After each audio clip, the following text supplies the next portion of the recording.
क्या हमारा भाग्य हमारे हाथ में है? क्या सब कुछ जन्म से ही तय है? हमारा भाग्य भी तय है? क्या हमारा भाग्य भी हमारे जन्म के साथ ही तय हो चुका है? क्या हमारा भाग्य हमारे हाथ में नहीं है? इन सब बातों पे हम गौर करते हैं।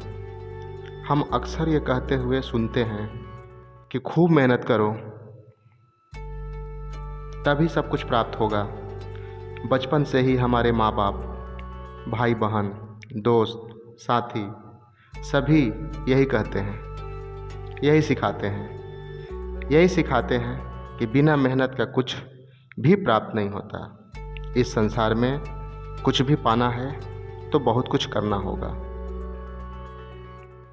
थोड़े बड़े होते हैं तो शिक्षक भी यही सिखाते हैं, कामयाबी चाहिए तो मेहनत करो, रणनीति बनाओ, भूख प्यास नींद सब कुछ का त्याग करके पढ़ाई करो, तभी आगे बढ़ पाओगे। सदियों से हम विभिन्न पुस्तकों में भी यही पढ़ते आए हैं। हमारे साधु संत भी यही कहते हैं। इतना ही नहीं, हम इसी को मानकर आगे भी बढ़ते हैं, मेहनत करते भी हैं, कभी कभी कामयाब भी होते हैं, कभी कभी पूरा कोशिश करने पर भी हमारे ख्वाब अधूरे रह जाते हैं, हमारे सपने पूरे नहीं होते, हमारी मन की मुराद पूरी नहीं होती।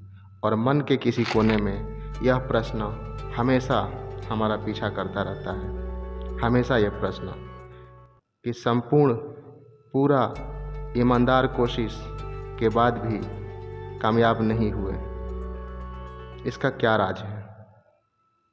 संपूर्ण कामयाबी का क्या राज है? कैसे प्राप्त होता है?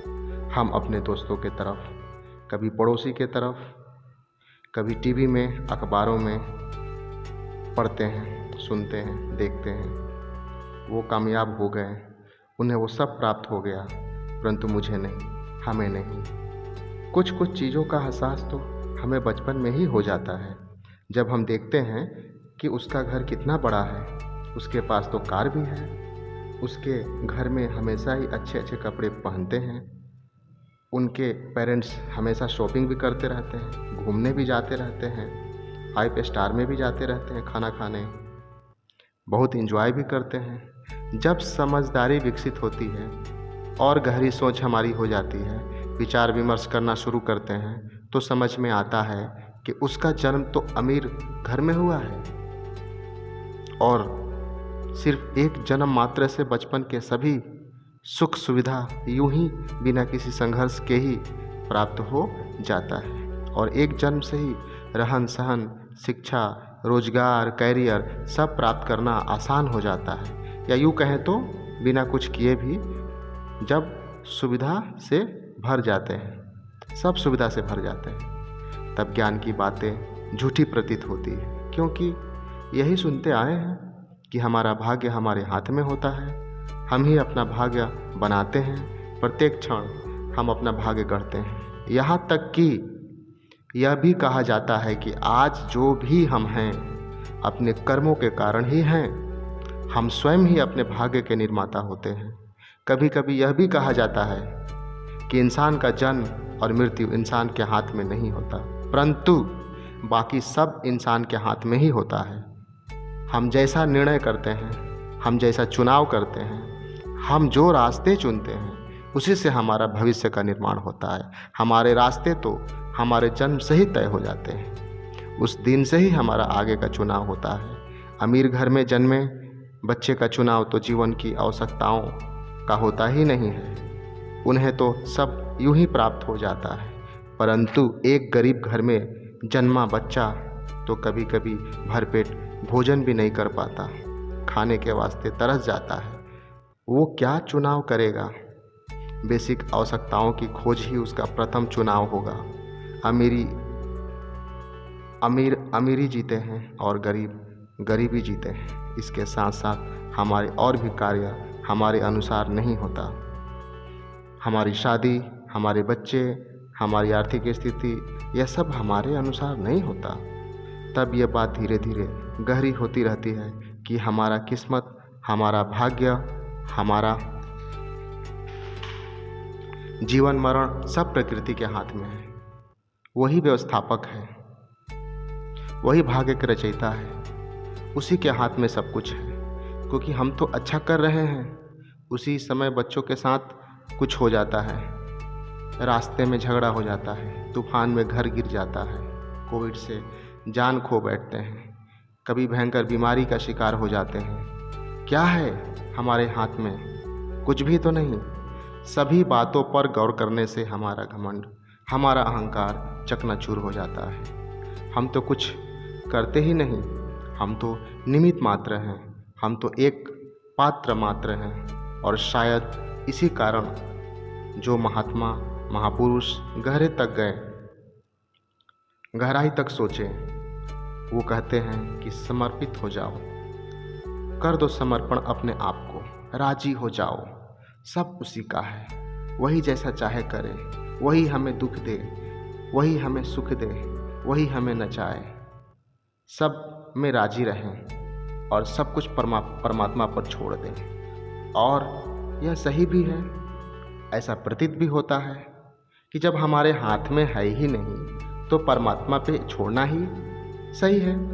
बट एक बात की, तब तो हमें सब कुछ छोड़कर प्रभु ईश्वर परमात्मा के भरोसे बैठ जाना चाहिए।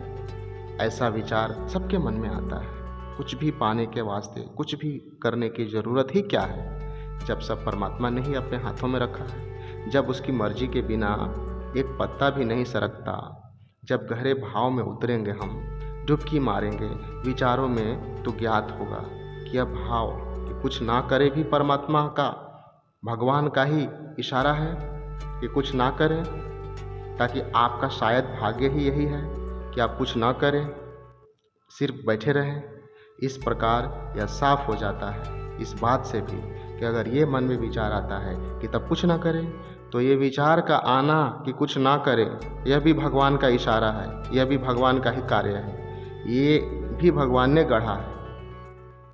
एकदम स्पष्ट हो जाता है कि जीवन में, संसार में एक शक्ति अवश्य है, चाहे हम उसे कोई भी नाम दें, भगवान, मसीहा, ईश्वर, पैगंबर, परमात्मा, वाहेगुरु या कोई और भी नाम, वही सब कर रहा है, उसी के हाथ में जीवन का बागडोर है। तब क्या किया जाना चाहिए? यह प्रश्न बहुत ही महत्वपूर्ण हो जाता है। तो इस प्रश्न का एक ही जवाब हो सकता है, चाहे वो किसी और भी प्रकार से बताया जाए, दर्शाया जाए। हमें होश पूर्वक, ध्यान पूर्वक, स्वयं जागरूकता के साथ प्रत्येक क्षण, प्रत्येक वर्तमान क्षण को बिना एक क्षण भी गंवाए आनंद पूर्वक अपने अपने कर्तव्यों का निर्वहन करते रहें। बाकी सब प्रभु पर छोड़ दें, क्योंकि ऐसा कहा भी गया है कि कर्म पर आपका अधिकार है, आप करें, परंतु परिणाम पर ईश्वर का अधिकार है, उसे करने दें, वो उसी का काम है। और कर्म भी वही जो आप कर सकते हैं, जो इंसान के हाथ में है। जैसे जन्म, मृत्यु, घटना, दुर्घटना हमसे परे हैं, हमारे हाथ में नहीं है। इस कारण इसकी चिंता व्यर्थ में न करें। सुखी रहें, आनंदित रहें, दयावान रहें, करुणावान रहें, सहयोगी रहें, हंसमुख रहें, चिंता मुक्त रहें। यह तो हमारे हाथ में है, ये तो कर सकते हैं, करें, आनंद से करें।